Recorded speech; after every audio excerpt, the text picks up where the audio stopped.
de páncreas. Bueno, el páncreas es un órgano que la mayor parte se encuentra hacia el retroperitoneo. Tiene una relación estrecha con la segunda porción del duodeno hacia la cabeza y una relación con la porción del ilion del vaso. El páncreas consta de una cabeza, el cuerpo y la cola, y es importante que nosotros conozcamos estas partes, ya que algunas patologías van a tener cierta predilección por las diferentes localizaciones del páncreas, ¿no? Entonces, o más bien, anatómicamente, además, a través del páncreas transcurre lo que es el conducto pancreático hacia la cola. Histológicamente, el páncreas vamos a dividirlo en un páncreas exócrino y un páncreas endocrino. En esta clase nosotros vamos a hablar acerca de lo que corresponde al páncreas exocrino, y el páncreas endocrino se va a dejar para el tema de neoplasias neuroendocrinas, ¿no? Entonces, el páncreas exocrino está compuesto por un sistema de conductos y además por numerosos acinos que contienen el producto final pancreático. Las células acinares, que son estas células de acá, son células que en la microscopía electrónica poseen numerosos gránulos de apariencia eosinofílica que le dan o que le confieren esta apariencia como rosita. Todo el contenido de los acinos va a ser vertido a través de un sistema de conductos, que son los conductos, que tienen un epitelio diferente a los acinos. Este sistema de conductos estará compuesto por un epitelio cilíndrico bajo, simple, como podemos observar, ¿no? Entonces, si nos fijamos, el páncreas realmente es un tejido parenquimatoso con escaso estroma entre sus componentes, ¿no? Entonces, el sistema endocrino, que es el otro componente del páncreas, va a tener una predilección hacia la cola del páncreas. Ahora vamos a empezar con algunas lesiones que son propias del páncreas, entre estas las lesiones quísticas del páncreas. Los quistes no neoplásicos se van a dividir en aquellos que pueden ser de origen congénito. Clásicamente, las lesiones congénitas son lesiones serosas. Habitualmente, la mayor parte del tiempo pueden aparecer de manera esporádica, aunque en algunas escasas ocasiones pueden aparecer relacionadas con algunas enfermedades que también están implicadas en el desarrollo de quistes, como por ejemplo la enfermedad autosómica poliquística dominante, o también enfermedad que está relacionada con la formación de quistes en el riñón. Otra enfermedad que está relacionada con la formación de quistes congénitos es en el contexto de una enfermedad de von Hippel-Lindau. Los pseudoquistes no son quistes verdaderos. En realidad, este tipo de lesiones están relacionadas con un proceso usualmente inflamatorio previo. Estas lesiones pseudoquísticas pueden estar en relación directa al parénquima pancreático o pueden llegar a localizarse por detrás o por delante de ellas, simulando ser verdaderas neoplasias. Decimos de que estos no son quistes verdaderos, ya que a diferencia de un quiste verdadero, como vamos a ver a continuación, estos carecen de un epitelio de superficie. Los pseudoquistes en realidad están revestidos por una zona o por un tejido fibroconectivo que tiene un estroma rico en infiltrado inflamatorio. Este infiltrado inflamatorio puede ser de predominio mononuclear o también de linfocitos. También puede tener un componente activo de polimorfonucleares y usualmente se da en el contexto o post-enfermedad inflamatoria pancreática, ¿no? Entonces, en realidad, corresponde a una zona de necrosis y organización donde existe más bien una ausencia del tejido pancreático, ¿sí? Y en lugar de esta ausencia por necrosis, se forma una cavidad que no está revestida por un epitelio propiamente, ¿no? Entonces, los pseudoquistes, o más bien la terminología de los pseudoquistes, que es un término que habitualmente ocupamos en el páncreas, también tenemos que tomar en cuenta de que pueden llegar a existir en otras partes o en otros órganos parenquimatosos. Entonces, por ejemplo, podemos hablar de pseudoquistes pulmonares, de pseudoquistes hepáticos, ¿sí? Es decir, vamos a referirnos con este término a todas aquellas lesiones que carezcan de un epitelio, ¿no? En cuanto a los quistes neoplásicos, vamos a dividir estas lesiones en relación al tipo de epitelio que las reviste. Una de las lesiones más comunes del quísticas del páncreas es el cistoadenoma seroso o también denominado adenoma microquístico. Algunas características importantes de esta lesión, sí, es que usualmente se presenta como una lesión a manera de masa, con dolor o en ocasiones puede ser encontrado de manera incidental. Usualmente es encontrado en pacientes por encima de los 30 años y es más frecuentemente observado en mujeres. El 10% más bien, estas lesiones corresponden al menos al 10% de las lesiones quísticas de páncreas y habitualmente se relacionan con una mutación o deleción del gen BHL, el cual se encuentra localizado en el cromosoma 3. Esto al menos en el 50% de los casos. La mayor parte del tiempo, estas lesiones son benignas. Macroscópicamente se caracterizan por una localización a nivel de la cola del páncreas, como podemos observar en estas imágenes, y en la superficie de corte es muy usual que estas lesiones tengan una zona a manera de cicatriz fibrosa central a través de la cual irradian las formaciones septadas con las formaciones quísticas, ¿no? Entonces, como vemos aquí, tienen una zona a manera de cicatriz y con numerosas formaciones quísticas o microquísticas en el interior, ¿no?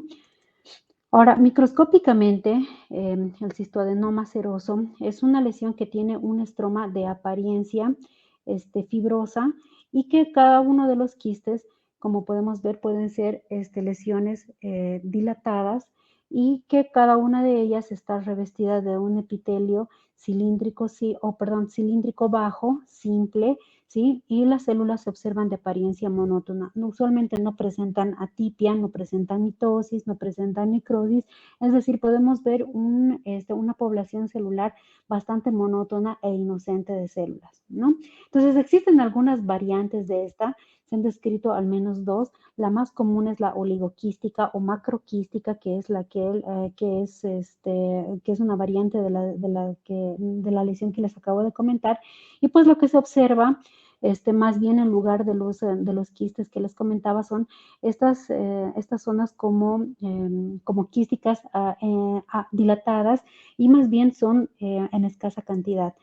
La variante sólida más bien carece prácticamente de formaciones quísticas o de espacios quísticos y más bien es una proliferación de las mismas células que revisten a los espacios quísticos en una población monótona y con formación de nidos, ¿no? Entonces, realmente estos no tienen relevancia, no tienen relevancia en relación a la variante convencional, sí, pero son una variante histológica. Ahora, las neoplasias quísticas mucinosas son lesiones un poco más frecuentes en relación a las lesiones serosas. Se van a clasificar, se van a caracterizar por dos características que son muy importantes.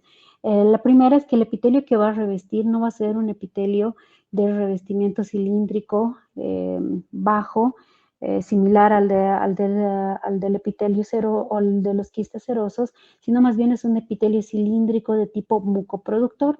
Y algo que es muy importante en relación a estas lesiones es que el estroma que rodea a estas células es un estroma que simula o de apariencia similar al del estroma del ovario.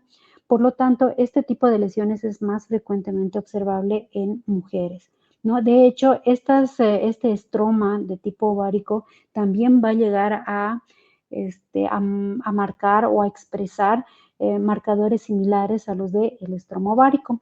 También corresponde al 10% de las lesiones quísticas del páncreas. Como les decía, esta lesión es más frecuentemente observada en mujeres adultas y pues tiene una conducta biológica variable, como vamos a ver a continuación. La mayor parte de ellos clínicamente se va a presentar como la presencia de un tumor abdominal o a manera de masa o con incremento del volumen abdominal, como podemos observar en este corte coronal en tomografía. Vemos cómo es una lesión quística que depende del cuerpo del páncreas. Y vemos pues de que en la mayor parte del tiempo estas lesiones van a ser benignas y cuando son benignas se van a denominar cistoadenomas mucinosos. ¿Cómo se observan en la macroscopía? Fíjense en esta superficie de corte en la que observamos una lesión de bordes perfectamente bien definidos. A diferencia de las lesiones serosas, no son lesiones microquísticas ni multiquísticas, sino más bien usualmente son uniloculadas, ¿sí? Aunque tienen ciertas tabicaciones en el interior, usualmente son uniloculadas.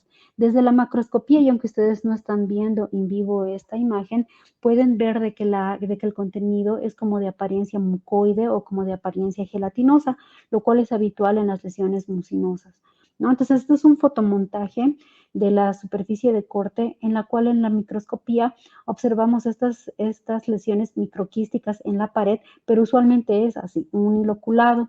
Ya en el acercamiento observamos que el epitelio de superficie es un epitelio mucoproductor, que si ustedes observan en realidad remeda un poco a la superficie de las foveolas en el estómago o también remeda un poco a la superficie del epitelio endocervical. Entonces, en suma, es un epitelio mucoproductor. Y algo que también llama mucho la atención es el estroma que la rodea.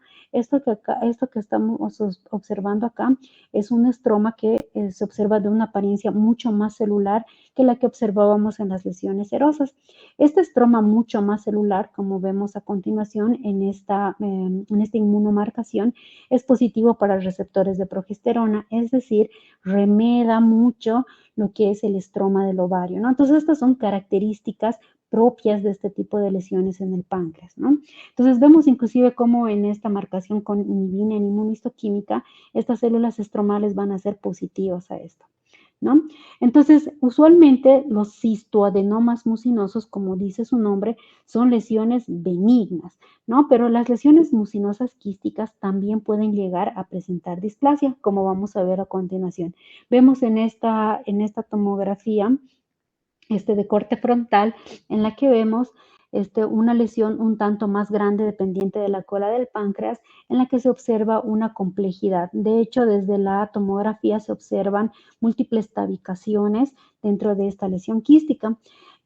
Esta corresponde a la pieza macroscópica y vemos de que esta lesión incluso se encuentra firmemente adosada a la superficie posterior del riñón. Uno podría decir inclusive que o que más bien depende del riñón o que infiltra el riñón, aunque no es realmente así, ¿no? Simplemente está firmemente adherida a él. Es una lesión que en la superficie de corte se ve más bien uniloculada pero tabicada y vemos en el fotomontaje que es una lesión que tiene complejidad arquitectónica. Nuevamente vemos en el fotomontaje que depende del parénquima pancreático, como observamos acá, y pues ya en la microscopía vemos de que estas células son de apariencia mucoproductora. Como vemos en el acercamiento, tienen cierta complejidad con proyecciones a manera de papilas y podemos demostrar la mucoproducción a través de algunas tinciones especiales para mucinas. Inclusive, estas células que simulan al intestino, por lo tanto son mucoproductoras, van a tener células de tipo neuroendocrinas, las cuales podemos verlas resaltadas por esta inmunistoquímica con cromogranina.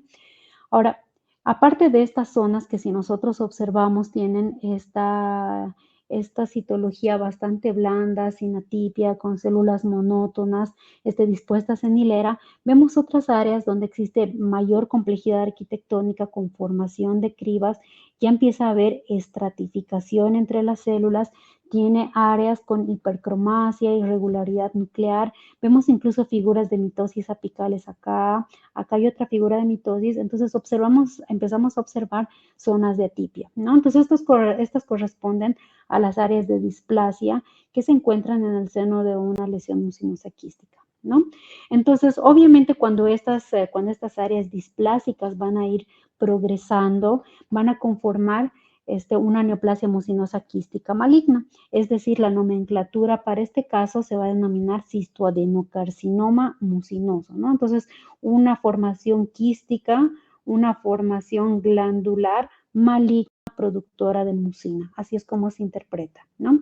Entonces, esta es la superficie de corte de un cistoadenocarcinoma mucinoso del páncreas, que fíjense cómo está invadiendo la pared o cómo está causando adherencias firmes entre las asas intestinales. Ustedes me podrían decir que esto depende del intestino delgado en este caso, pues no, porque acá estamos observando algo de parénquima pancreático residual y vemos cómo esta área uniloculada que corresponde al tumor primario es una zona engrosada y además es de apariencia compleja y vemos cómo estos en realidad corresponden a implantes de la misma lesión.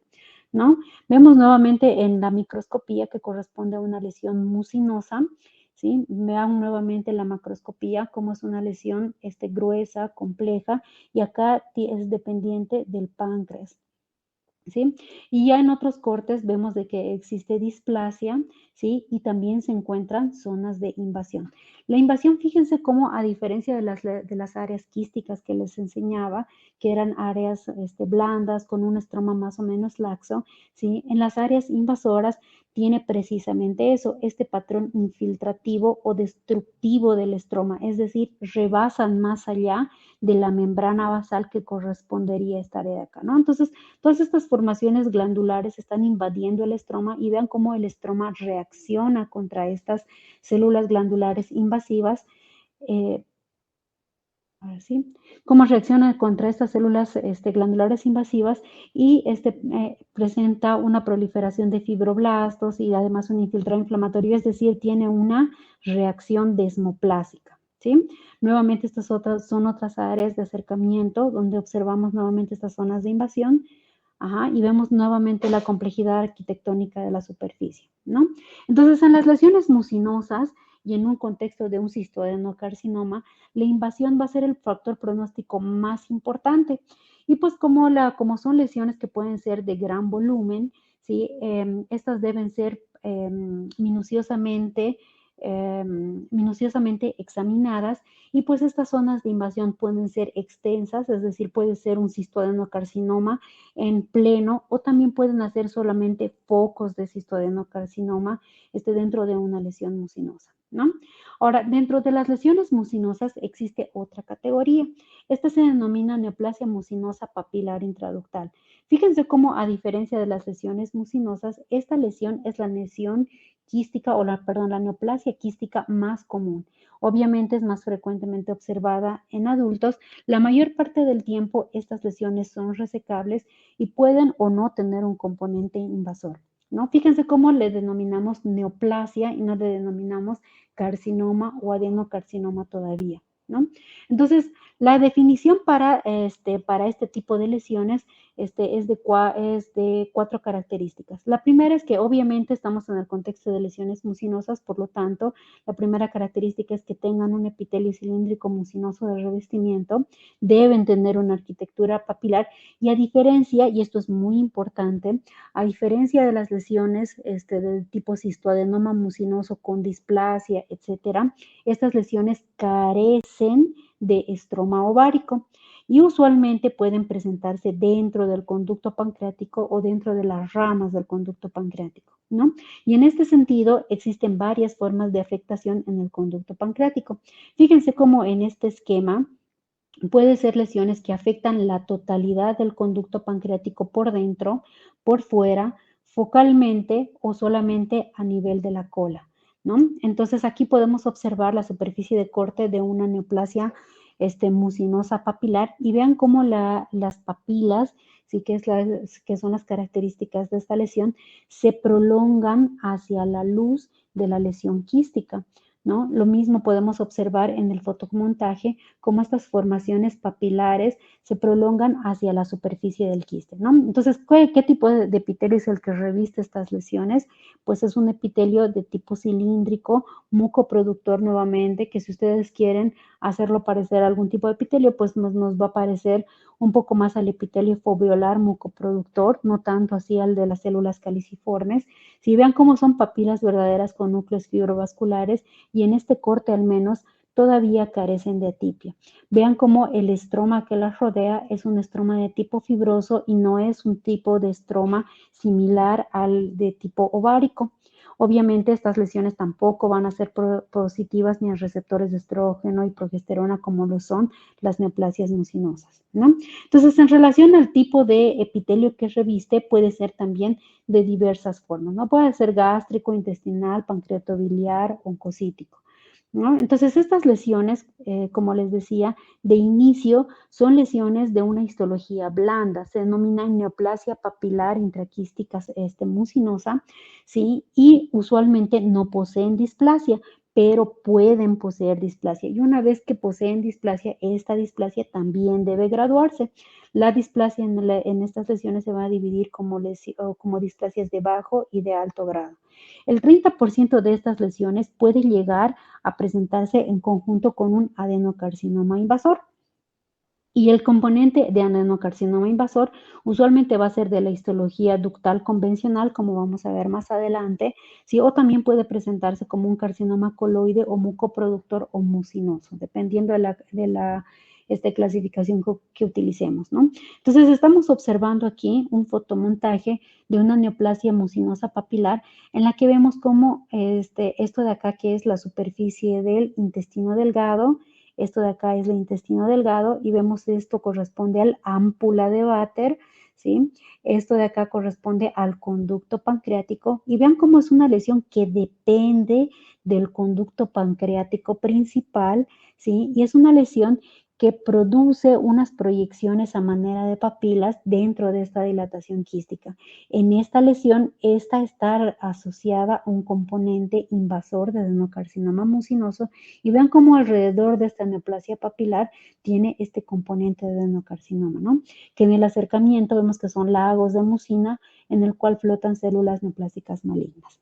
Ahora les voy a mostrar un caso representativo acerca de esto mismo que les comentaba. Es un hombre de 56 años y pues este es el producto de una pancreatoduodenectomía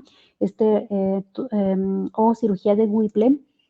Y pues vemos de que este es un paciente cuyo motivo de consulta fue dolor abdominal, no tiene antecedentes de relevancia, excepto que presenta intolerancia a la glucosa, insuficiencia pancreática y además trastorno por ansiedad. Un año de malestar abdominal, dolor epigástrico, distensión, náusea, vómito y episodios de esteatorrea, ¿no? El diagnóstico clínico fue de insuficiencia pancreático exógena y se le hizo una tomografía en donde se evidencia una lesión quística en la cabeza del páncreas, ¿no? Como lo que podemos observar acá. Esta corresponde a la cabeza del páncreas en la cual observamos la lesión quística. Nuevamente aquí estamos observando la lesión quística, ¿no? Entonces este es el producto de la cirugía de Whipple, donde podemos observar la segunda porción del duodeno, ¿sí? Observamos esto que corresponde a la cabeza del páncreas, el cuerpo del páncreas, la cola y está en relación al vaso. A este paciente además se le hizo una esplenectomía, ¿no? Entonces nuevamente observamos la segunda porción del duodeno y vemos que la cabeza desde la superficie externa se ve dilatada. Esta es la superficie de corte a nivel del duodeno, donde observamos una dilatación de la ámpula de Vater. Este es el conducto accesorio o de Santorini.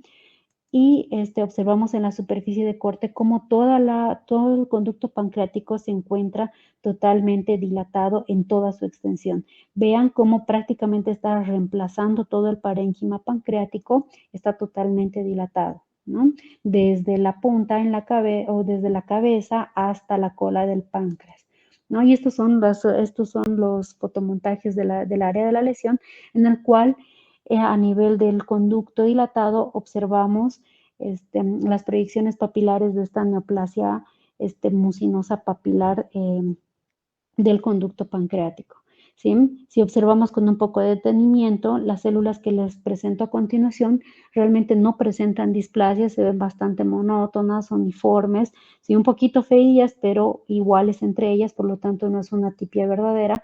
Vean cómo el estroma que las rodea no es de tipo ovárico, vemos que tiene áreas mucoproductoras.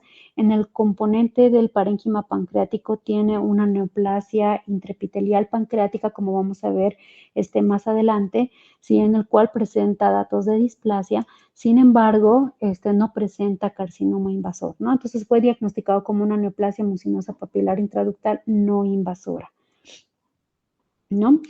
Bueno, ahora pasando a lo que son las neoplasias invasoras, les presento lo que es la clasificación de la Organización Mundial de la Salud para los tumores pancreáticos.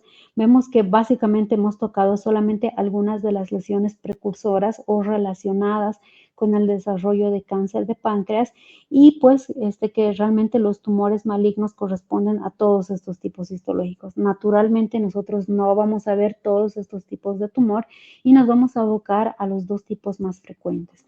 ¿no? Entonces, esta larga lista de tumores, primero la vamos a reducir a uno que es el más frecuente, que es el carcinoma ductal. El carcinoma ductal, como dice su nombre, es un carcinoma que va a estar derivado de los conductos pancreáticos, ¿no? Cuando hablábamos de la histología normal del páncreas, decíamos, tiene conductos y acinos aparte del componente endocrino. Este carcinoma se va a originar en el epitelio de los conductos y es el más frecuente del páncreas, ¿no? Entonces, hablando del adenocarcinoma ductal, vamos a ver que tiene una distribución bastante heterogénea, ¿sí? Es un carcinoma que en nuestro medio no es tan frecuente, ¿sí? Sin embargo, en otros países, como por ejemplo en Estados Unidos, en Argentina y en muchos países de Europa y Asia, es relativamente mucho más común, ¿sí? Y es un carcinoma que está relacionado sobre todo con lesiones previas, con daño previo y sigue a la secuencia de inflamación o daño del epitelio, displasia y hasta la conformación de carcinoma, ¿no? Entonces, entre estos factores de riesgo y para el inicio de la secuencia de daño del páncreas, va a ser necesario algunos factores de riesgo, como por ejemplo el carcinoma pancreático familiar, que está relacionado con algunas mutaciones inherentes en el epitelio de los conductos, la pancreatitis crónica hereditaria, naturalmente, el síndrome de Peutz-Jeghers que discutíamos en el capítulo de cáncer de colon, que está relacionado con las mutaciones del gen STK11, ¿sí? El síndrome de melanoma familiar, el síndrome de Lynch, naturalmente, y también pues el tabaquismo y todos aquellos factores que van a estar relacionados con el desarrollo de pancreatitis crónica, ¿no? Entonces, este es un cuadro en el cual observamos algunos síndromes que están relacionados con el desarrollo de cáncer de páncreas, en el cual podemos apreciar sí que los diferentes síndromes tienen un porcentaje de relación un poco diferente, siendo el síndrome de Peutz-Jeghers un poco de los que está más frecuentemente relacionado, ¿no? También estamos observando que esto también tiene que ver con la edad del paciente, es decir, mientras más avanzada es la edad, obviamente más riesgo se presenta con la formación de este carcinoma. Uy. Ok, entonces, como les decía, para la formación del carcinoma invasor de páncreas, se sigue la secuencia de inflamación, displasia y carcinoma. A medida que va sucediendo la displasia dentro de los conductos, ¿sí? Se van a ir adquiriendo diferentes mutaciones. En los primeros estadios o en la displasia de bajo grado, que va a ser denominada neoplasia intraepitelial pancreática de bajo grado o de tipo 1, ¿sí? Lo primero que va a ocurrir son las mutaciones relacionadas con las mutaciones activadoras del gen KRAS. Posteriormente se va a adquirir otras mutaciones como la inactivación del CDKN2A hasta la conformación de las displasias de alto grado, que se van a caracterizar sobre todo por mutaciones en el gen P53, SMAD4 y BRCA2. Desde los primeros grados también se puede ver afectado o más bien amplificado el HER2 hasta la conformación de un carcinoma infiltrante, ¿no? Entonces, en las imágenes microscópicas, la displasia se va a observar de la siguiente manera. Normalmente el epitelio normal se ve como un epitelio nuevamente cilíndrico, bajo, simple, no estratificado, no hay proyecciones papilares. A medida de que existe la formación de displasia, vemos cómo el epitelio se va proyectando hacia los conductos y existe cierta complejidad en la arquitectura con estratificación de las células y es decir, se empiezan a desordenar entre ellas, ¿no? Entonces, a medida de que progresa la displasia, las células adquieren atipia entre ellas con disminución de la producción de la mucina, es decir, que pierden su diferenciación, su capacidad de producción de mucina, ¿sí? Presentan hipercromasia, atipia y ocasionalmente pueden llegar a presentar figuras de mitosis, ¿no? Entonces, a partir de esta, se va a conformar el carcinoma infiltrante. Ahora, en general, los carcinomas de páncreas van a estar relacionados con muy mal pronóstico y esto sobre todo se debe a la agresividad que tienen estos tumores y además a que en la mayor parte del tiempo estos tumores tienen una baja tasa de potencial resecable. Solamente el 10% de ellos pueden llegar a ser resecables, ¿no? Entonces esto hace que inclusive sea mucho menos frecuente poder controlar la enfermedad. Entonces, ¿cómo se ve esta lesión? Esta lesión puede tener diferentes localizaciones y puede llegar a estar relacionado con la lesión precursora, es decir, si es una lesión que se ha originado en una neoplasia mucinosa, pues tendrá una localización más periférica hacia la cola, aunque también puede llegar a localizarse en la cabeza y también ser parte de todo el espectro de lesiones que están relacionadas con la encrucijada bilioenteropancreática, ¿no? Pero pues esta lesión se presenta a manera de una cicatriz, ¿sí? Y vean cómo el parénquima pancreático, que es está siendo reemplazada por esta lesión, que es de bordes poco definidos, sin una cápsula, y vean cómo infiltra el tejido adiposo circundante e inclusive el tejido pancreático residual. Es una lesión pues que desde la macroscopía se observa heterogénea, ¿no? Con áreas que podríamos decir que tiene hemorragia, que tiene necrosis, y pues algo que llama mucho la atención es esa apariencia como fibrosa desde la macro, ¿no? Aquí nuevamente tenemos la superficie de corte de otra lesión que se encuentra a nivel de la cola del páncreas. Acá vemos la segunda porción del duodeno. Si vemos cómo nuevamente tiene esta apariencia como esirra, como a manera de cicatrización, ¿no? Entonces, tanto la macro como la micro pueden llegar a simular una lesión crónica, como les decía, a manera de cicatriz o a manera de una pancreatitis crónica. ¿No? Es el gran indicador del adenocarcinoma ductal de páncreas, es pues una pancreatitis crónica, tanto en la macro como en la micro. Y fíjense cómo en esta microscopía, ¿sí? En este estroma, nosotros podríamos pensar fácilmente que es un adenocarcinoma invasor y en realidad se trata de una pancreatitis crónica. La pancreatitis crónica se va a caracterizar por una disminución del epitelio o del componente acinar con una proliferación de los conductos, y vean cómo en este ejemplo tiene mucho infiltrado inflamatorio. Entonces, muy fácilmente alguien podría pensar que esto es un adenocarcinoma, cuando en realidad se trata de una pancreatitis crónica, ¿no? Ahora, algunas características microscópicas que son características del adenocarcinoma ductal y que van a ser útiles en el diagnóstico es primeramente la distribución glandular desordenada, el hecho de que las glándulas neoplásicas se encuentren cerca de vasos arteriales, cuando el tamaño de los núcleos presenta una atipia verdadera, que las glándulas presentan una necrosis central o una necrosis sucia dentro de las glándulas, que existan glándulas desnudas, ¿sí? O que estén infiltrando el tejido adiposo o que se encuentren entre las células adiposas.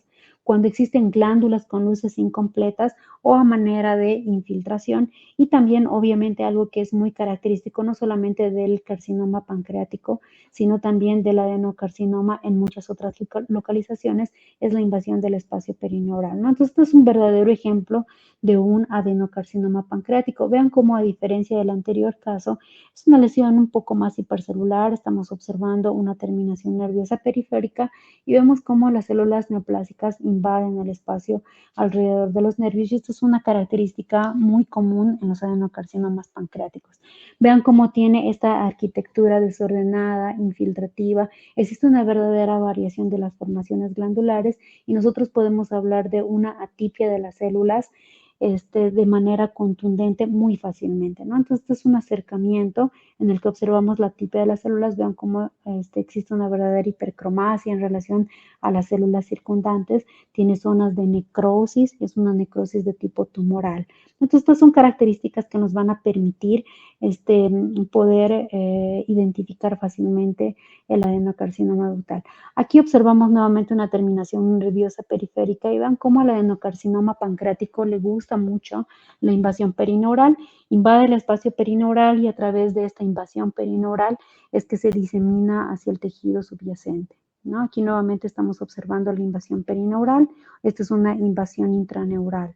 Vean cómo incluso infiltra el tejido adiposo, que es normal, alrededor del tejido pancreático, ¿no? Entonces, existen algunas variantes histológicas, como les he mostrado la lista de inicio, en realidad son bastantes variantes histológicas, y pues estas pueden ser como por ejemplo una variante escamosa, una variante mucoproductora, esta es una variante mucinosa, esta es una variante medular, ¿sí? Y también puede existir un carcinoma indiferenciado, en el cual ya no estaríamos hablando propiamente de un carcinoma ductal, y pues esta lesión es una lesión muy poco frecuente, de muy mal pronóstico y pues que tiene una apariencia muy variable. Vean cómo realmente yo acá no puedo distinguir realmente de que se trate de un cáncer invasor, o perdón, de un cáncer ductal, mucho menos glandular. Vean que ya no existen formaciones glandulares, que más bien tiene áreas que simulan sarcomas, ¿sí? Que simulan tumores de células gigantes. Entonces, realmente esta lesión puede llegar a adquirir algunas características pues, que le van a conferir un peor pronóstico, ¿no? Entonces, eso es en relación al carcinoma ductal.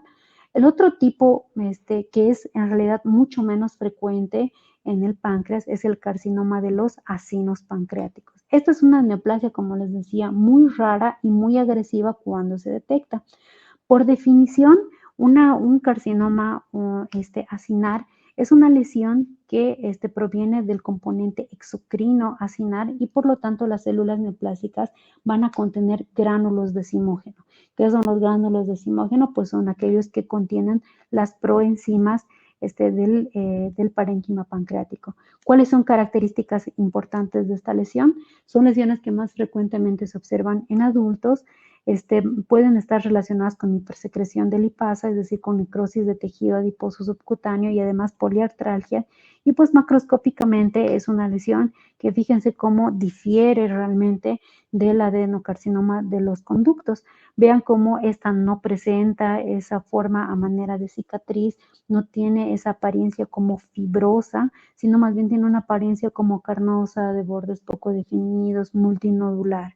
Entonces, desde la macroscopía es algo que es muy diferente, y microscópicamente es una lesión que nos va a simular, como vamos a ver en un capítulo más adelante, a las lesiones neuroendocrinas del páncreas, ¿no?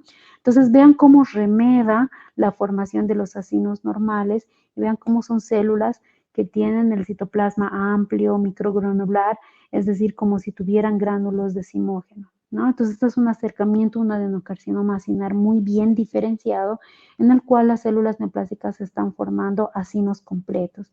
Puede tener muchos patrones, este patrón es un patrón convencional acinar, sin embargo puede provocar formación de trabéculas, zonas sólidas, áreas cribiformes, y son características morfológicas que van a hacer que nosotros confundamos este tipo de tumor con tumores neuroendocrinos.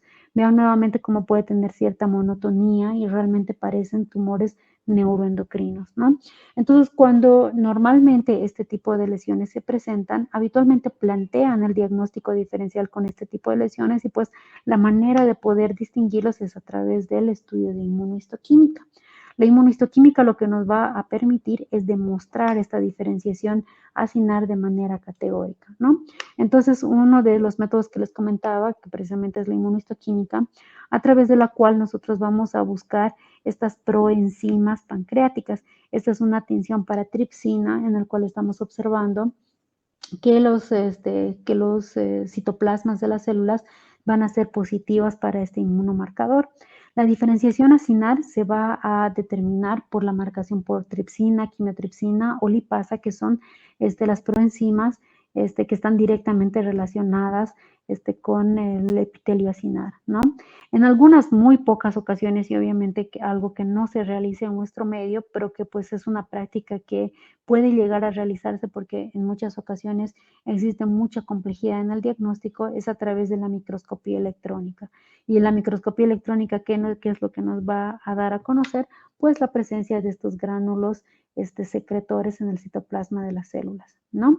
Entonces, nosotros tenemos que ser muy precavidos cuando observamos lesiones tanto ductales como acinares en una biopsia muy pequeña, porque como les comentaba, podemos llegar a confundirla con lesiones inflamatorias, con lesiones neuroendocrinas, con acinos normales en el caso de las lesiones bien diferenciadas, ¿no? Entonces vean cómo en esta biopsia Trucut esta lesión verdaderamente simula mucho los acinos normales, sin embargo no observamos conductos, por lo cual estamos frente a una lesión neoplásica, ¿no?